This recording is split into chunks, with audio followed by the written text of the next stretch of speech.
you will look at yourself from this point. If God couldn't show up today, and God sent you in the events that you are about to watch, what difference did God make in the lives of the events that you're taking place? It's a heavy responsibility, but that's what we're doing here. If God couldn't show up today, and you had to be the difference that God made in these situations of what you're about to see, what difference did God make? After I had the Panoramic Life Review, and I had to sit down and reflect what a complete jerk I was, and what a failure I was as a spiritual being. We are not poor, pitiful, struggling humans trying to have mystical experiences. We are great and awesomely powerful and mighty spiritual beings trying to have human experiences, and we're just not real good at it yet, but we're attempting. That psychology must be in place. We must take that as the basis of how we look at ourselves, so that we know how to open up. We can't keep looking at ourselves as struggling, stupid little humans. We can't, because it's just not, it's wearing too thin. It's not applicable. We are not that. Yeah. We are responsible for making this world a great place to live in. We are responsible for sharing our inner knowledge and our spiritual selves with those that are around us. And why? I don't really know all the reasons for it, but I know that what we do here works in a microcosm so that spirituality can watch these events and take from this experience and help evolve other worlds and other universes. This is like the microcosm of how spirit can react in a mental, material, physical matter.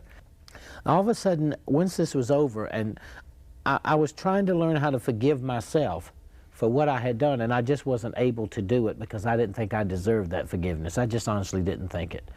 But yet no one ever judged me. Then this being and I, we traveled. We began to move through tones and frequencies and hues and energies. And it was so wondrous what we were going through. And I kept getting lighter and lighter and lighter. And I could feel more power. I came to a place where I knew I was all-knowing, that I had the ability to understand and conceive of all things, and which is a stark difference from who I am now, what an idiot that I am. But we are, as spiritual beings, are capable of conceiving all things and operating in dimensions that we don't even grip. We are heroes. How you know that you're a hero? If you've seen what I've seen and seen who we are, because no one listening is any different than me, than I am. I know who we are and what we look like. We are radiant, powerful beings who, because we chose and were chosen to come here as heroes, we come where angels don't fear to tread. We come and we hold this ground and we evolve in a way that's like a Nautilus commercial, no pain, no gain. But we're here because we chose to come. We know the events that'll be played out, and we play them out so that the world that we live in has a value system in it that is spiritual in a physical, mental dimension. There's just no way to talk about it because all of our words are imbued with physical reality. All of our thoughts and our conceptions are imbued with developed in a place in which there's time and space, and in which we can only come to an understanding of things gradually, and in which we can only walk across a floor by taking one step after another. And all of those things relate to the physical reality. And I was in a realm of reality in which there was no time, and in which there was no space, and in which there was no limitation that we experience in this reality. And so therefore, any words that I use, I ask you to please understand, don't relate to the physical words. To see does not mean to see with physical eyes. To hear and to know does not mean to know in the way that we know physically. And as I pulled up away from the scene on the sidewalk, again I was consciously aware of moving up and what was beneath me, which is physically impossible. And I saw this one little place on the sidewalk. It's smaller and smaller, and a little valley in which it existed, and a little town, a city, and pulled way, way up until a point to where I saw the earth as a single living organic whole. And this was wonderful.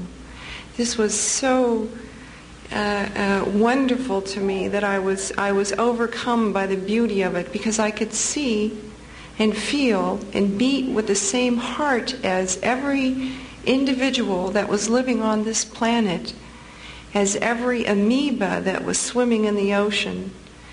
I could feel and hear the notes of this wonderful, grand, universal song that enveloped the whole earth. And I saw that we as individuals, as human beings, as human spirits existing in bodies, have a unique creative capacity on this plane of existence. And what makes us creative and very powerful is really the tone of our hearts. Not what we do, not what we own, not what we know, but really the tone of our hearts permeates the stuff of all physical existence. And I saw this and felt this immediately. And I felt that nothing, and I knew nothing exists without a purpose or without a note to sing in this grand, single, universal symphony. And I began to sing my note. I began to sing really, I am. That's the only words I can use. But it wasn't I am in the sense of self. It was an I am one and of you. I love you. I am connected to all of you and in harmony with all of you. And this was an expression of love and an expression of the divinity of all creation. And I was accompanied now by a presence as opposed to simply being devastated by this holy storm of light. And I was called to recount for the deeds of my life.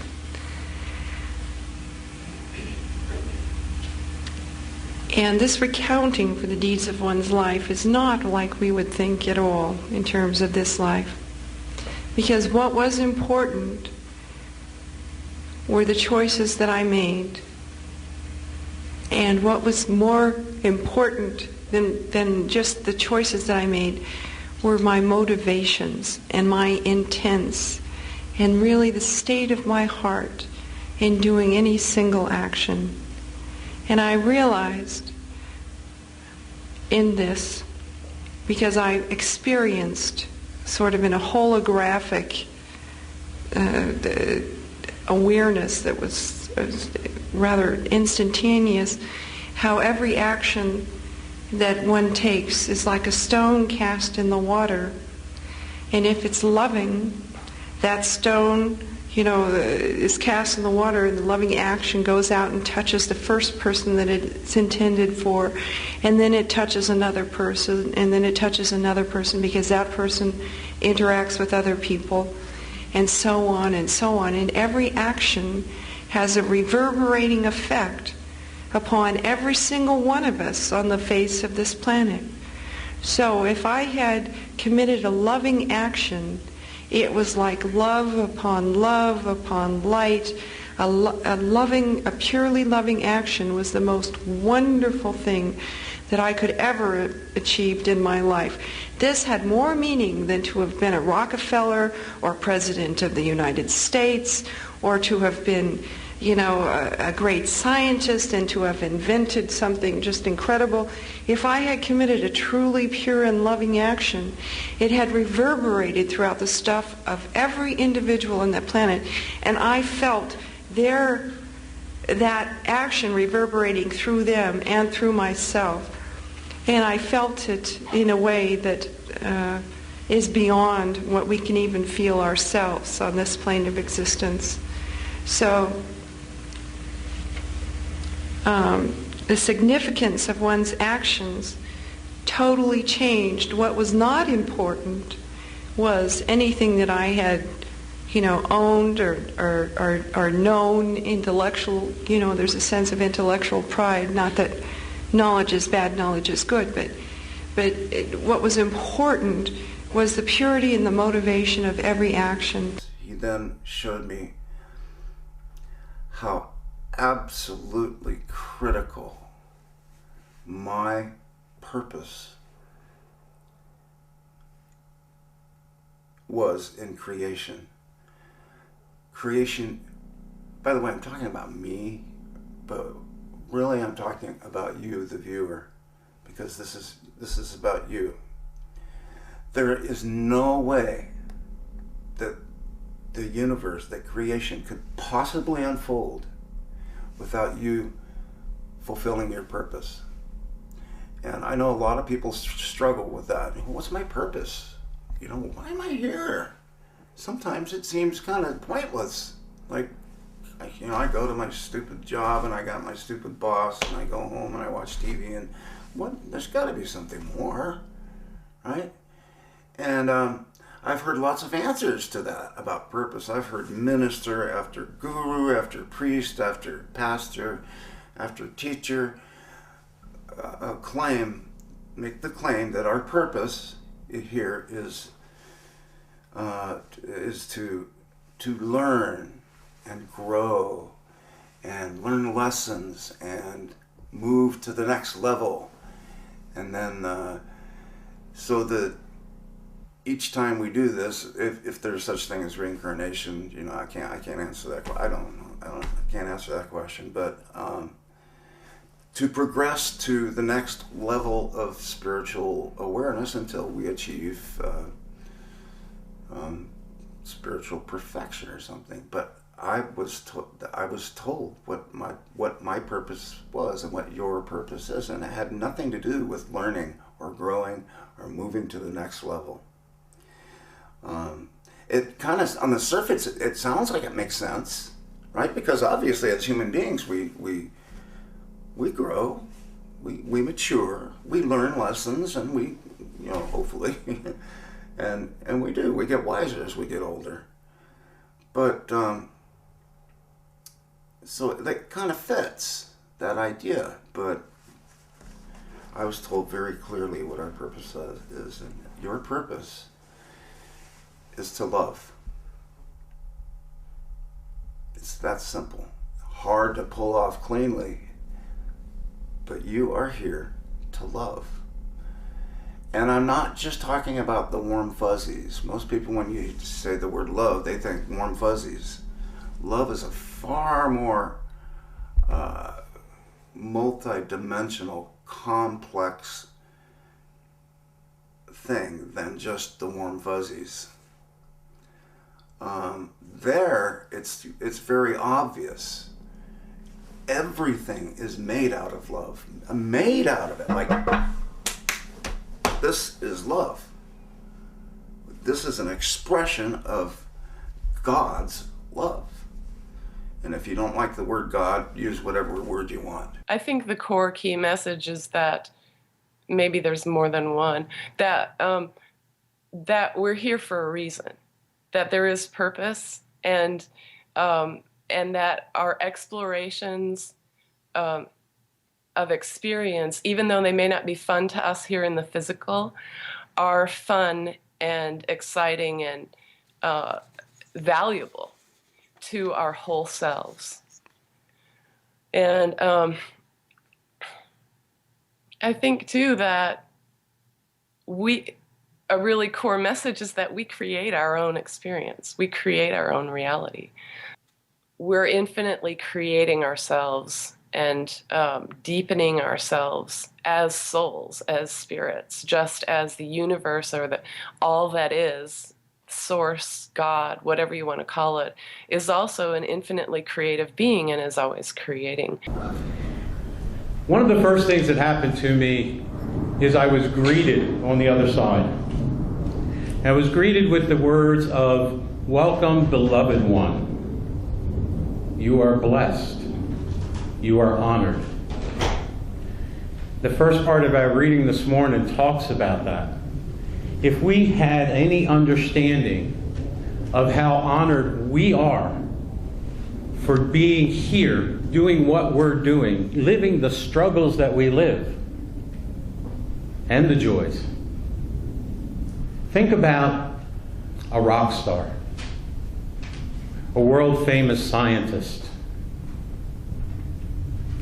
a preacher that's known throughout the world, something or someone that you look up to with such reverence.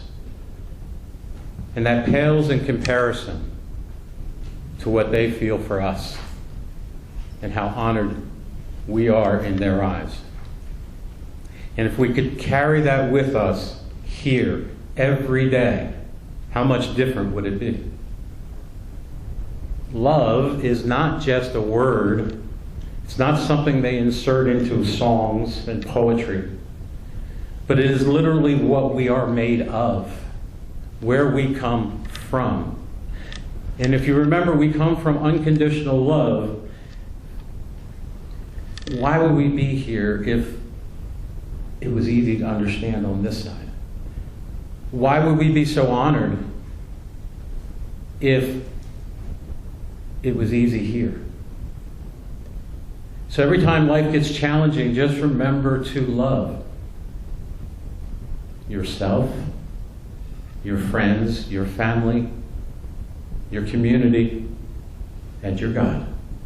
And it was just all of this information was coming to me, and and it was like seeing these scientists with these chalkboards that are 10 miles long, and they have these equations that are 10 miles long to explain one little theory. That's not how it is. God was saying that's too complicated. Everybody, you guys make everything so complicated, and we do. It's really not that complicated. It's like God took this with this, put it together, and there you have it. It's the little things that you do. It's the little things, the loving things, or the not so loving things. It's not these grand, great, big, humongous things that people think they have to do in order to earn your way into heaven, because you can't earn your way into heaven no matter what you do, for one. And for two, it's the little things. It's the smile you gave to someone whose life was really a mess, the hand on the shoulder. It's the sharing your toys when you were little. It's the here, you lost your sweater and you're cold, here's my sweater. Little things you don't think would matter at all. That's the stuff that matters. I've got a high school education. I've got a year of trade school, beauty college. I'm not a theologian. I'm not a scientist. I'm not, I'm just a country bumpkin that live in West Virginia, and I'm a housewife. I take care of my kids and my grandkids, and I don't have any knowledge about anything, really. And so I'm getting all this huge knowledge. And I'm just blown away. I'm just like, wow, God, you're so awesome. And I just kept saying, you're so awesome, God. I tell people about the vibrations. Heaven is moving at such a fast vibration. It is so high. It is so heavenly. Even though it's right here. You're not going up, way up in the sky, in the clouds, sitting on a big cloud, playing a silver harp or whatever. That's not, I didn't go up and I didn't go down. I moved sideways. And so what taught me that heaven is no further away than your own backyard. It's no further away, and you can have heaven right here, right now. It's just a matter of your perception. The sense of love was such that nothing else was needed. And that was the teaching I got from the very beginning. Everything is going to be okay. And although I couldn't understand that many times, how this can be okay, that was always the teaching. Everything is happening for a reason, and everything is following a path of perfection.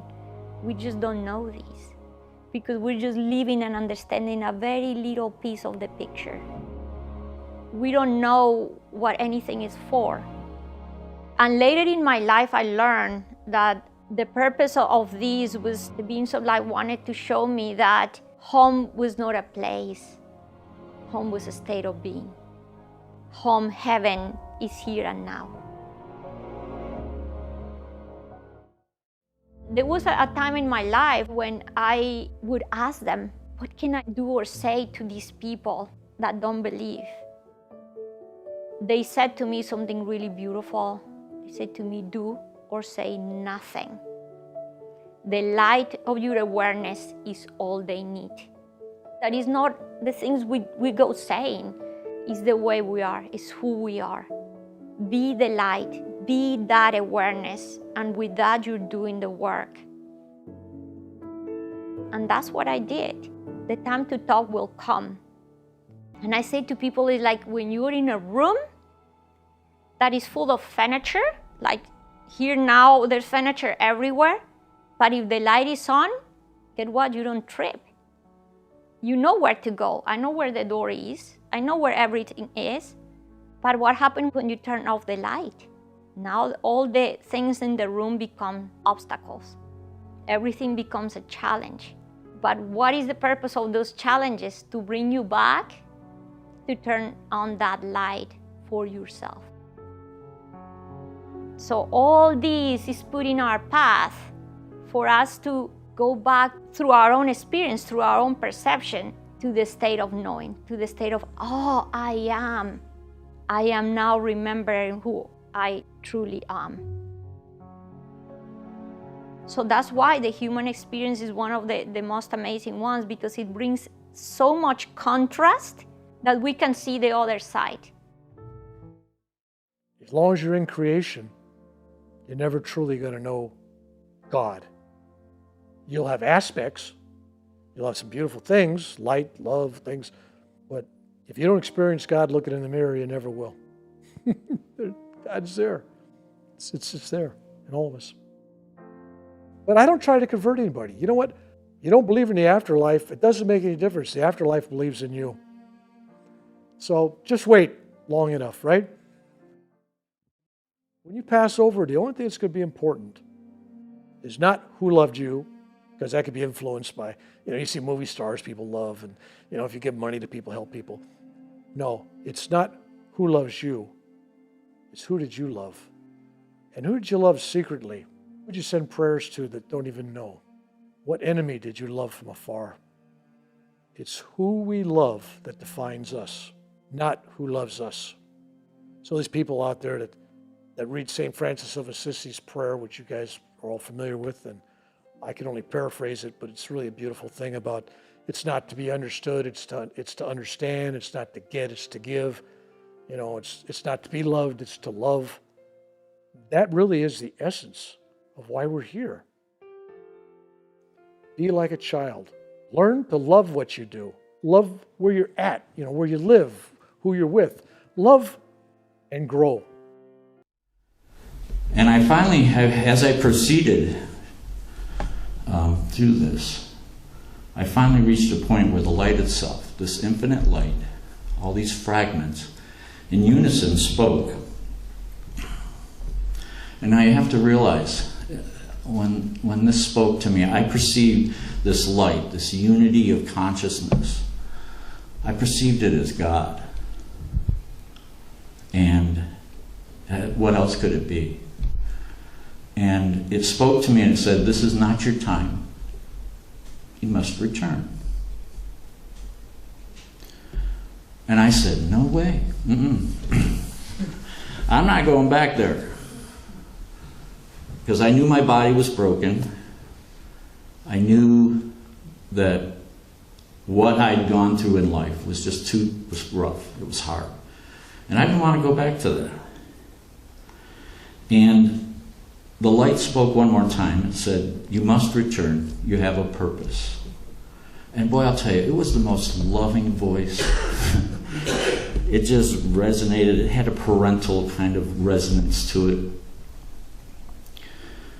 But when I heard that word, you have a purpose, when I heard purpose, that just resonated through my being.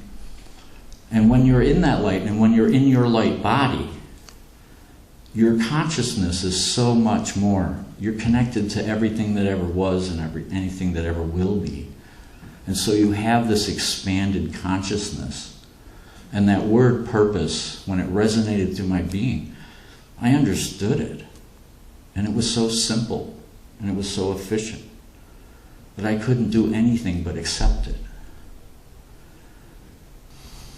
With that intense life review and that exposure to that love, I could suddenly accept who I was. I was 26, 27 years old at the time, and I could accept who I was. That was a pretty big thing for me. I knew I had work to do on myself, but I could accept this is who I am right here, right now. But I'm going to work on myself. I'm going to be a better person. And I could be tolerant of other people. That was a foreign concept up until that moment. I could be tolerant of other people and when they cross my path. Doesn't mean that I have to agree with maybe what's going on, but I could be tolerant that was their path, and I can go in my own direction, follow my own path. And also, I came to understand a truth that's deeper than factual truth that my old engineer brain used to love, but a truth that resonates whenever my heart hears it. My heart would sing when I hear my truth, my personal truth. So I had these beings there who were just loving me, just loving, seeing me for everything I had been, everything that I am. And then they started to tell me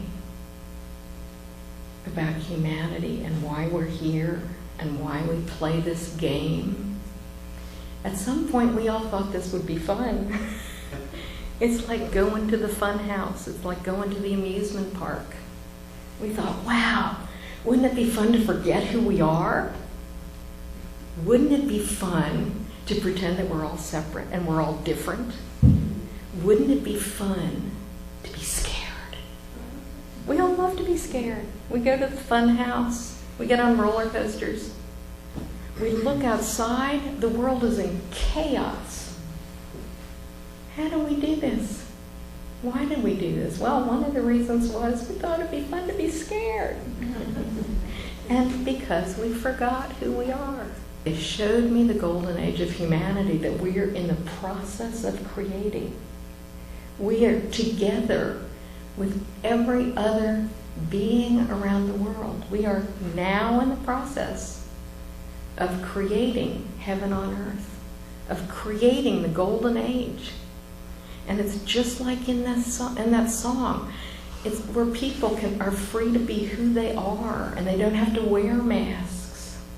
They can express the joy and the love inside them freely, where nobody judges. We're going to get there. We're working on it. Completely. And when I said to him, I know what's going on, I know that I've died, he said, yes, that's true, but you are not going to be staying here because it isn't time for you to be here yet. And I must tell you that when we talked, we did not move our mouths. I can remember that I only had to have the impulse that contained the things that I wanted to say. And he immediately would get that and answer me. And even though he was not moving his mouth when he talked with me, I could hear the sound of his voice in my inner ear. I know what he sounded like. So it was a mental transmission, and yet I could hear what he sounded like. For a long, long time, I could remember the sound of his voice. And I said to him again then, everything that has happened to me since I crossed over is so beautiful. Everything is so perfect. What about my sins? And he said, there are no sins, not the way you think of them on earth. He said, the only thing that has any meaning here is what you think. And then he asked me a question. He said, what is in your heart? And in some incredible way that I don't understand at all, I was enabled to look deeply inside myself, really into the very core of me, into my essence. And I saw that what was there was love and nothing else. My core was perfect love, loving perfection. I had complete love and acceptance for everything. I saw my own gentleness, tenderness, harmlessness. I simply was perfect and loving. And I said to him, of course. And I had the feeling that I was connecting with knowledge that I had known before. And I wondered, how on earth did I ever forget anything that important? I have known that. And then I said, can you tell me what everything is all about? The whole world, everything. And he said, yes. And he told me, and it took maybe 3 sentences at the most. It was so simple. I understood that immediately. I had total comprehension of what he was saying to me. And I remember again saying to him, of course. And it was that feeling again of reconnecting with knowledge that I had once had and wondering how on earth did I forget that. This light is what I call God. I'm more comfortable saying my Creator, but there are no words. I have a complete absence of any kind of language. I don't even try. The language comes from my heart, and it speaks well. It's just that no one else can understand it. But this love was personal. And we communicated in a form of math and music, and I'm not skilled in either. When skeptics say, oh, you get what you expect. No. I wasn't expecting anything. And math and music was perfect communication. I asked questions any fool would ask God. I asked many questions. For instance, why are we here? And I was told pretty much we banged on the door for this life. Our souls, it sounds so philosophical, but our souls, or whatever you want to call it, insisted on being born. And that it was something we really wanted a lot. I asked about pain and suffering in my own way, and the answer was, sadly, that's the way back to God. I mean, we in our fleshly existence, without some stress, kind of forget where we're from, and then there was something about free will, and I'm not a theologian. This had nothing to do with religion. It had to do with life and love. But what I would most like to convey is that although I was asking, immensely profound questions, I thought, what I was getting back were, I was remembering. It wasn't new information. It was like, oh yeah, oh yeah, oh yeah. It was fantastic. I'm asked why bad things happen. I don't know why bad things happen. I can tell you what I learned from my experience. And I learned that every challenge that I had gone through and every challenge that I will go through are learning opportunities. And my learning opportunities, what I came here to learn, was forgiveness and self-love. I feel like we've all felt down at times. We've all felt unwanted. We've all felt unworthy, and bad things happen. We experience loss. We experience traumatic events. And what I was shown when I was home and having my experience is there is a purpose, there is a reason for everything, and we have a soul contract. And we come into this life with lessons that we are to learn. And that's so that we can evolve our souls. That's so that we can raise ourselves and our vibrations higher, so we can take a step higher towards God or towards the higher source. And my life lessons and what I contracted for in this life was to learn forgiveness and learn self-love. And I also was shown that we've all done bad things. We've all had past lives where we have not been so kind and compassionate and caring. I was shown that. So I know in a past life that maybe I was a murderer, or maybe I was a thief, or maybe I did something bad, but I've evolved. And every life that you come into and you learn a lesson, you're evolving your soul, you're evolving your spirit.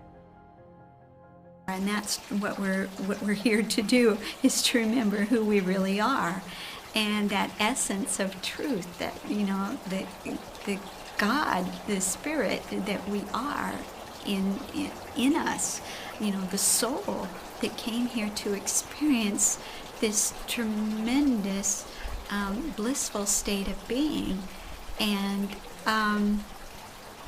that what I am learning from it, and what I have learned from it, is no matter what anybody says out there, that is not the truth. The truth exists within us, and that we get those messages within us to make decisions. And these are the, you know, within our soul, it's the only decision maker that we should refer to. It's really the captain of our ship, so to speak. And I mean, we can ask people, you know, their opinions, but it's really us to go back to our origins and say, what do you think here? What's the best choice? What's the best path? So I wanted to share this experience with you and learn, and still learning. As like I said, you know, it's been hovering a lot, but now it's within my being. Now it's saying, remember, you know the truth. Remember, because it is a remembering from us. There isn't anything we have to learn. There isn't anything we have to know. It's just a recalling, a remembering. The only way we're going to do that is to do the processes to uncover those things, to release the things that don't serve us anymore, so that the light of who we truly are is shown very brightly. And it's just an amazing journey. So now I have that experience of the near-death experience of that state of being, because I do know circumstances don't matter, only state of being matters. That's all that matters. It is the vibratory tone that exists within us that is calling forth to say, remember, remember, you are love and light. And no matter what somebody says, no matter what numbers are being said, that is not the truth. So just wanted to give you that information, so that may help you to really go inside. Always communicate with your own soul, who knows you best, who knows the decisions that will bring about your highest good. And that's really the only person, your own CEO, to refer to. It's the small things. It's the little things that we do.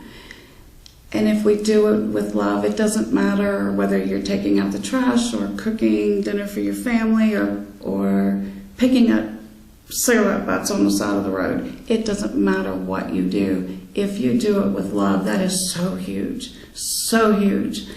And that's the kind of things that you see in a life review. It's the hand on the shoulder for someone who needs it, giving money to the poor person that's standing on the street, you don't know who they are. It's listening to someone who needs to be, just needs a friend. It's those little things. Sharing your toys when you were little, those things are what's the most important thing, and those are huge to God. And it's helping one person at a time. Like you walk outside and you smile at someone, that smile can travel around the world in one day. And the lives that you touch, it's enormous, it's huge. And you may not think that you're touching lives, but you're touching lives all over. You're moving mountains, and you are changing the world.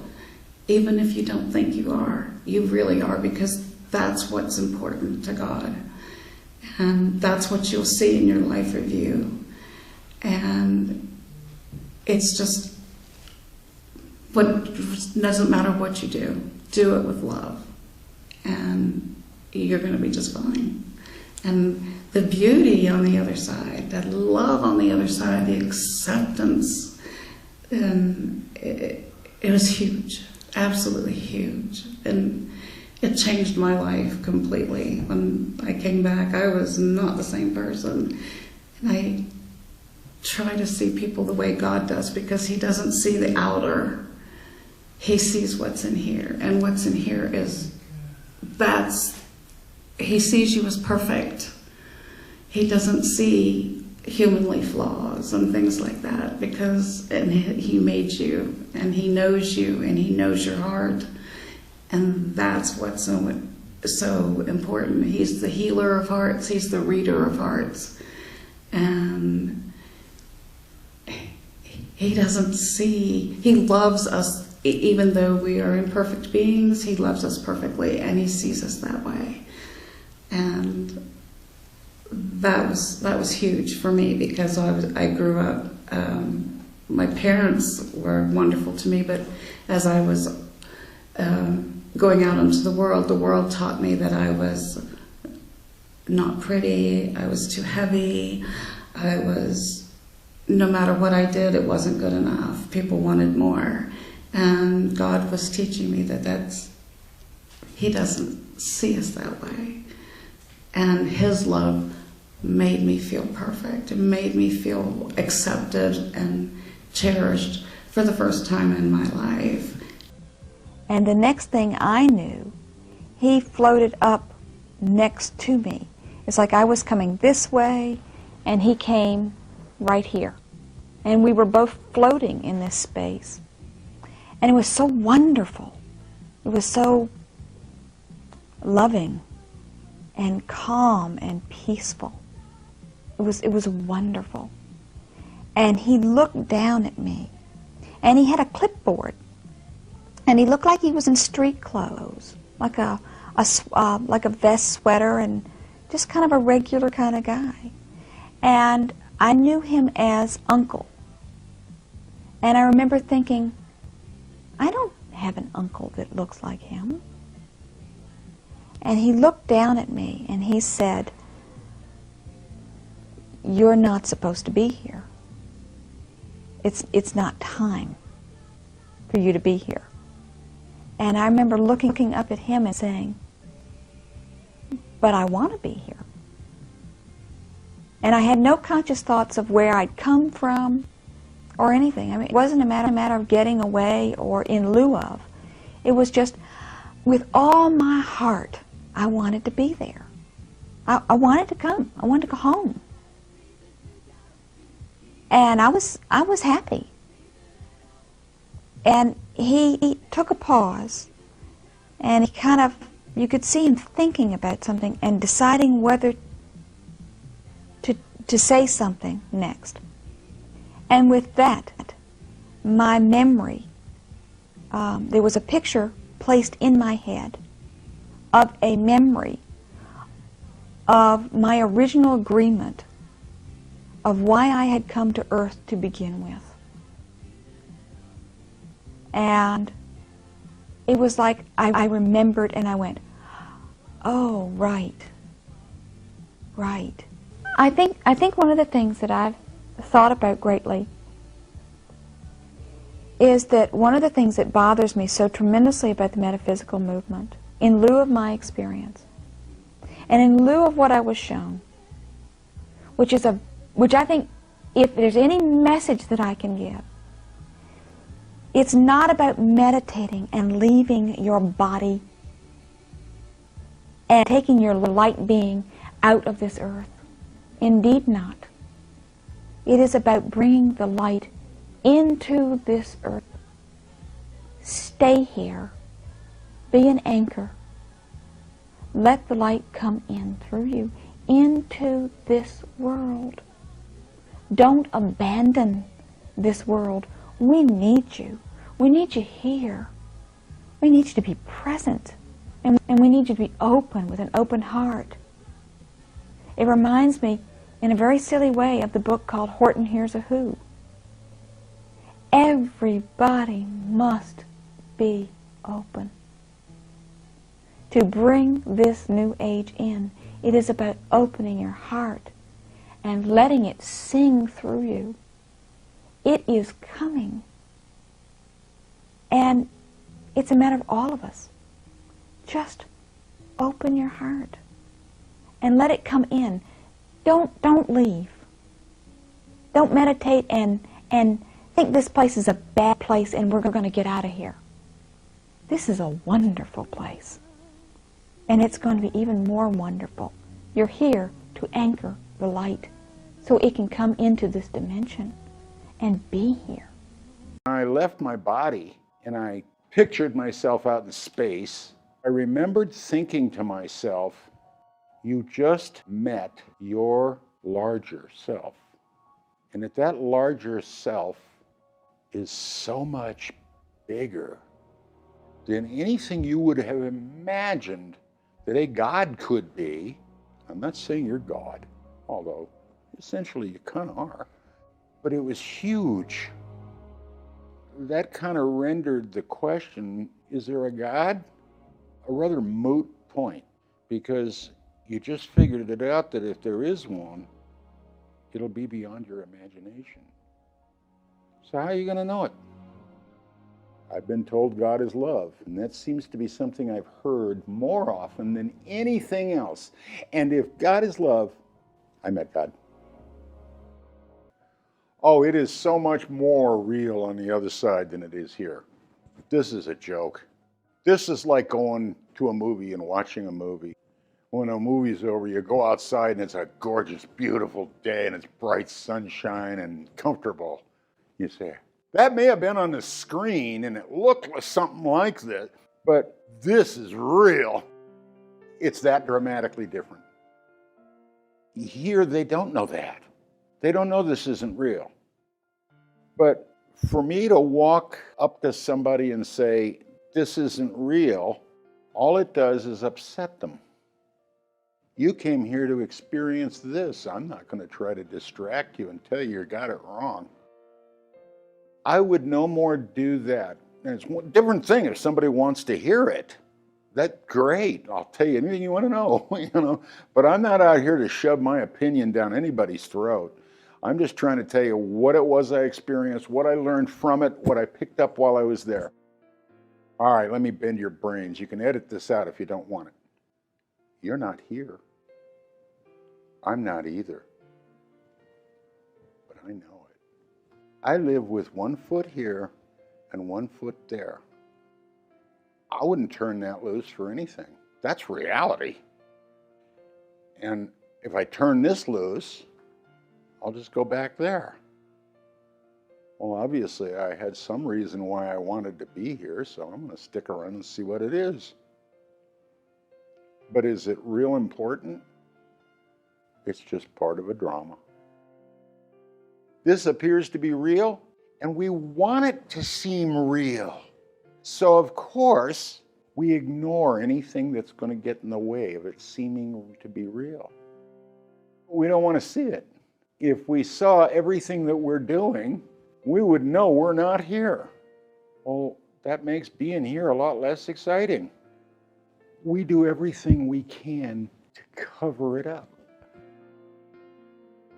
You go to bed, you have a dream. I mean, a wonderful dream.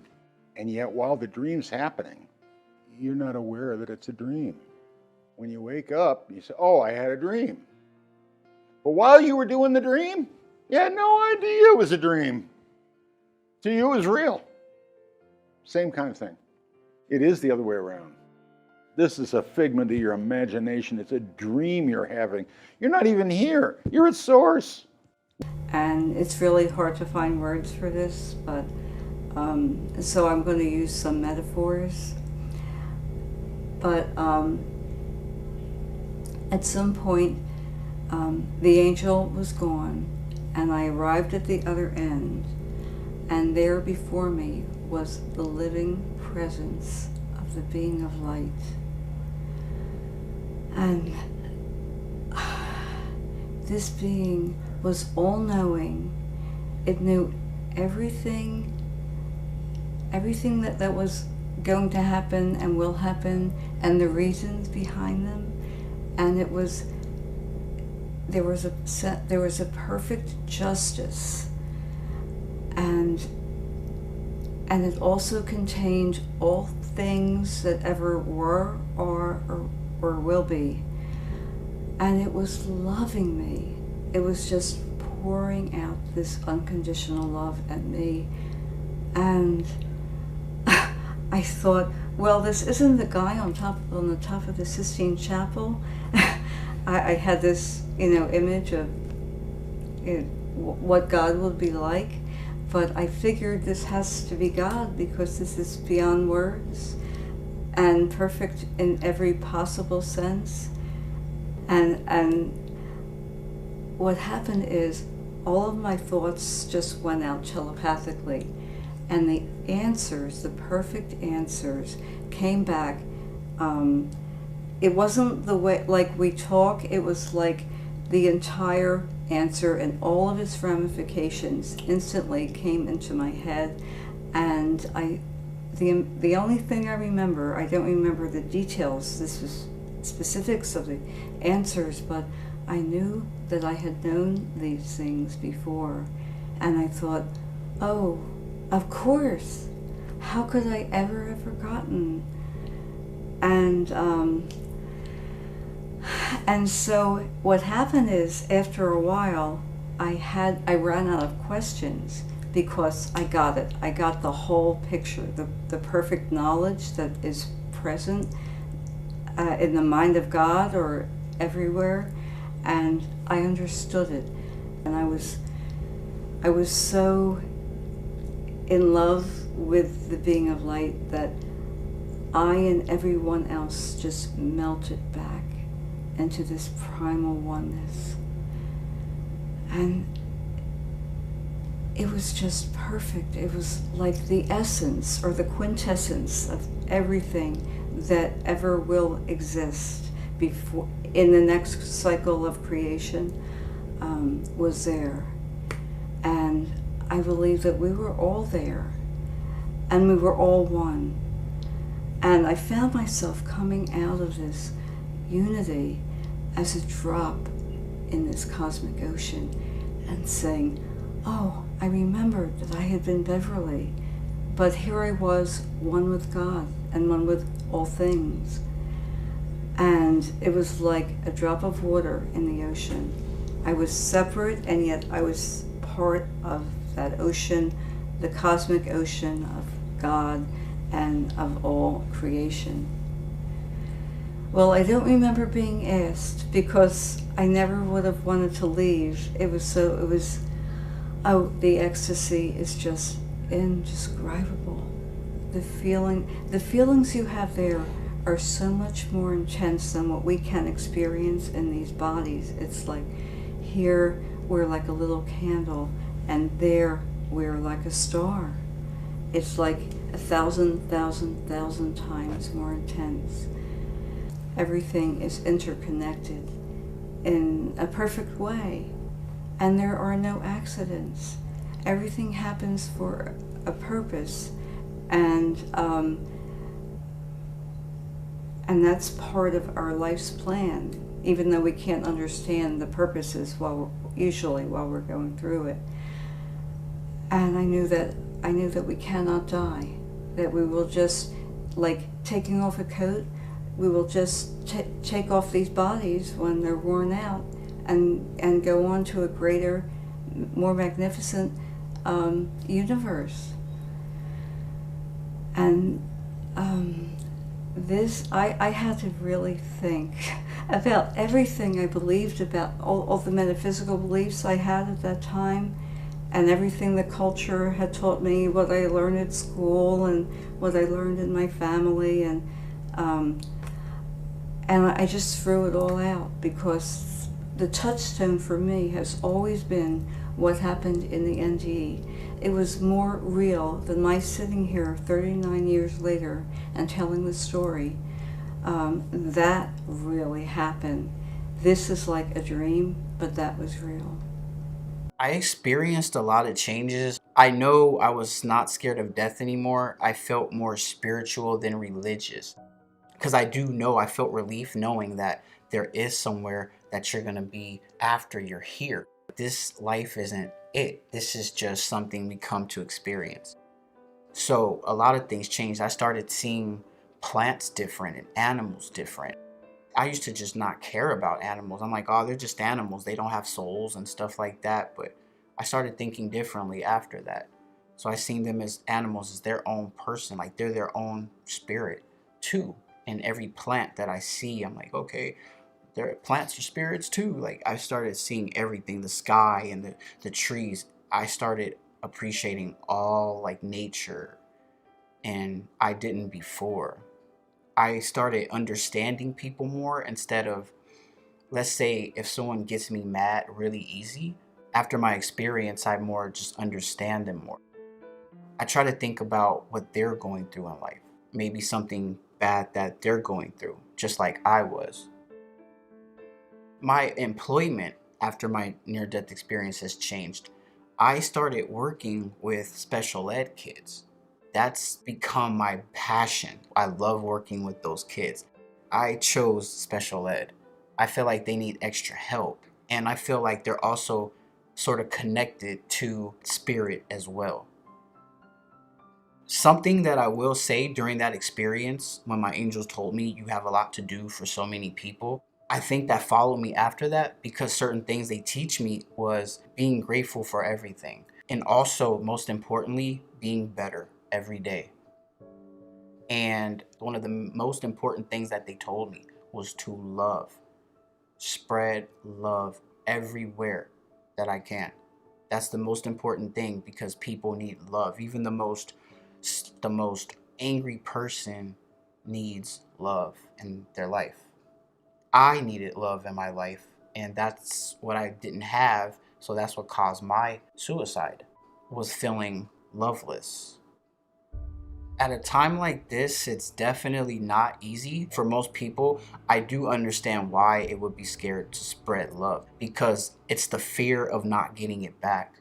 And you can easily meet someone and you can show them love, and they won't show you love back. They'll say something bad or negative to you, and they'll just completely just count you out or write you off for showing love. Like, why are you showing me love for? Like, are you stupid? And I think it could scare people off. So all I do is share my story with them, my true story, and hope. And that's what I do. I tell them in hopes that it can help them.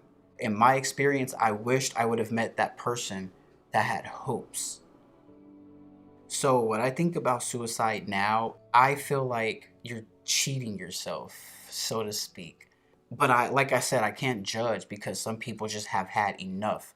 And like there was nothing worse than being here. I didn't care what was going to happen next. Nothing could be worse than being here. So that's why I can't judge. But I wish I could tell any suicidal person to just stick around. Things, just wait for it to change, because right when you're on that verge of giving up, that's when something good is going to happen. If I can go back, I would tell myself, this world is very huge. You're important, because if you weren't, you wouldn't be here. I would also tell myself, out of all the people you know, there's someone that you can talk to that loves you. If not, I can love you.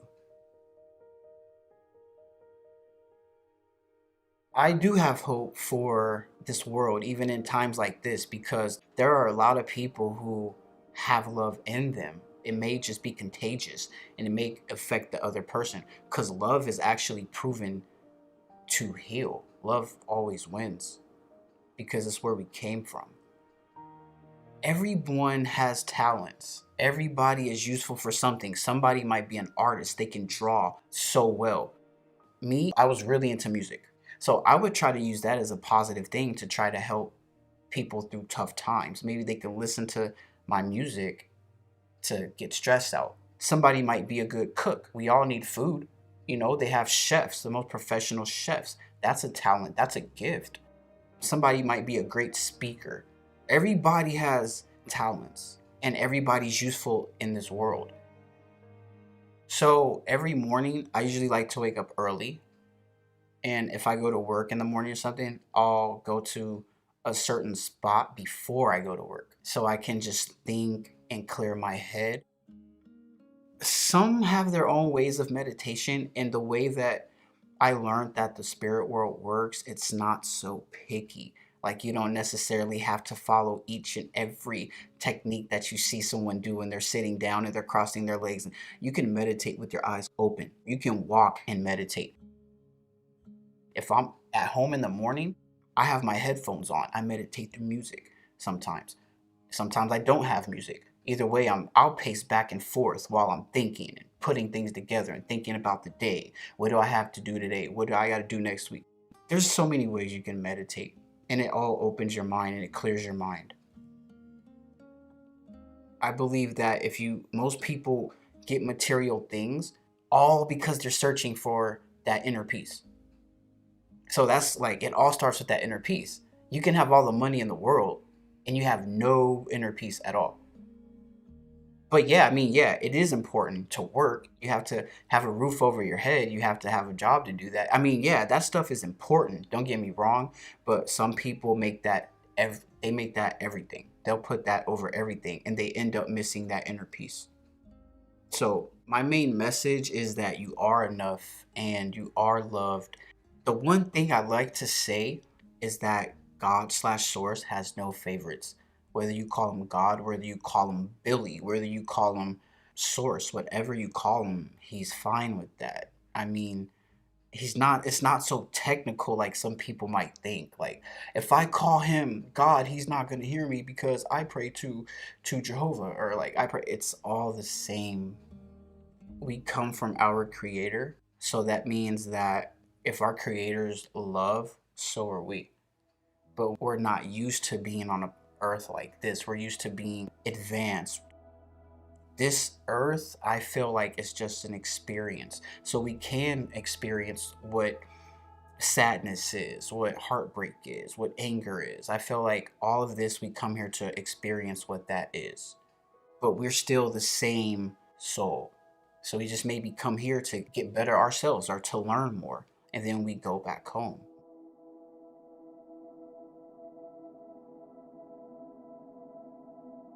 So now you're putting that you're learning in practice. You're empowering yourself. I can do something. Peace starts with each one of us. The moment we expect that others do it, the moment I look outside and say, look at the mess outside, I cannot do anything, I lost the battle. But the moment I say, I am this being capable of loving, capable of giving, then now I am becoming that light. And each one of us can be the light in the path of each other. I am not a light that is going to work alone, because one light is easy to be blown away by the wind. But what if I start joining like we're doing here? Another person that already discovered, I have that inner light. I have that inner power, and all these lights start joining, and now we become a huge flame. And this is actually happening this moment in the world. Although there's still a lot of chaos out there, there's a lot of people waking up right now. A lot of people that have been shaking so hard by all these challenges and all these hardships that we're starting to realize, what can we actually do? What can I do myself? In the end, I would say perception is projection. So we're perceiving what we project. If I am a person that is that state of anger and fear, and I see life with the eyes of hardship, that's what I'm getting back. If I'm looking at myself in the mirror and I'm frowning, I cannot expect the mirror to be doing anything else.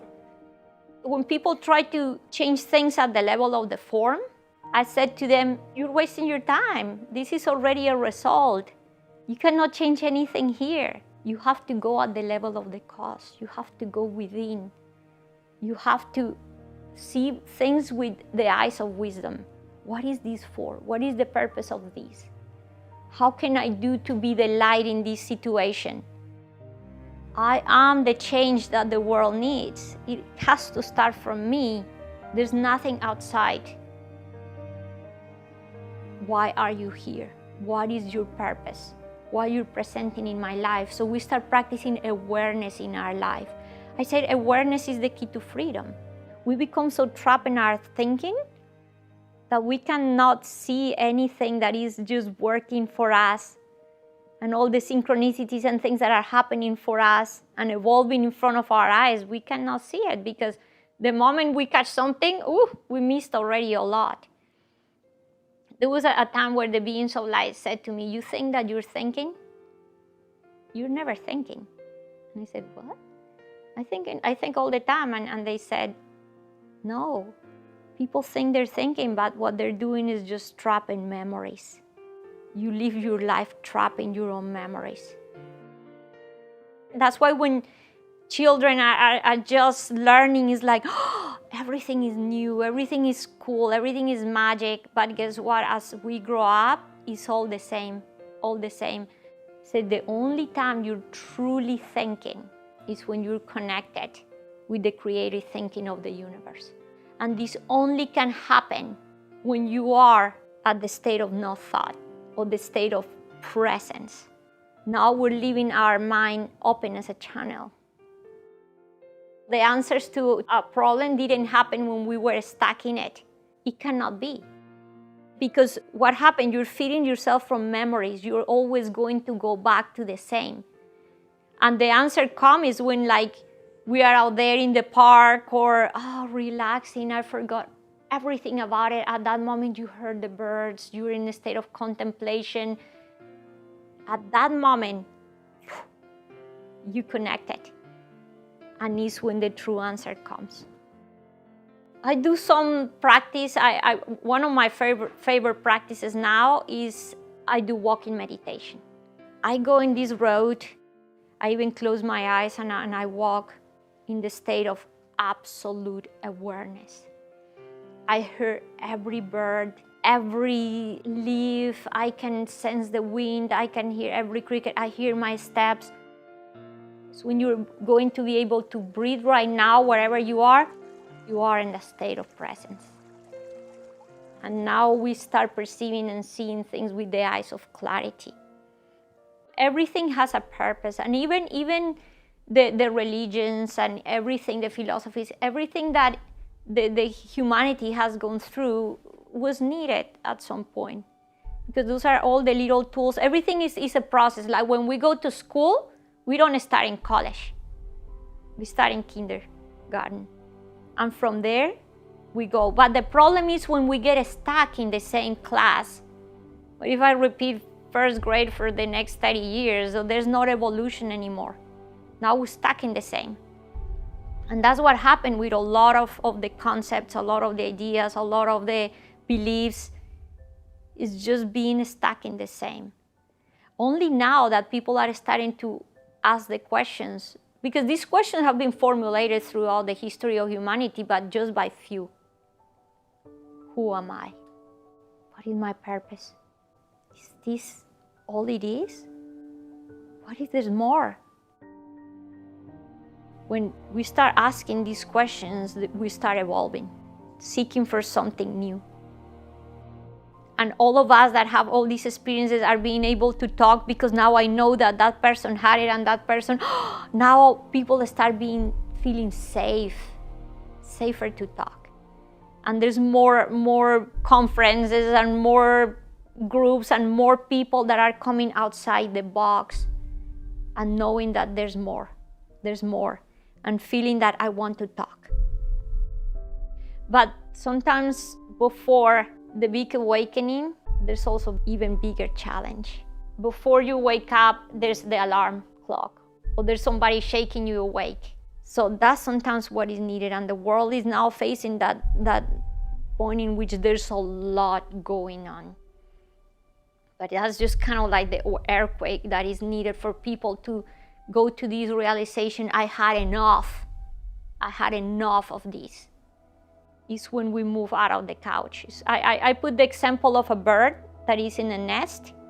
Then life will push you so hard that now you make the decision, I better jump. And the moment you jump and spread the wings, now you realize, oh, I can fly. So if all these challenges didn't happen, you never knew that you could actually fly.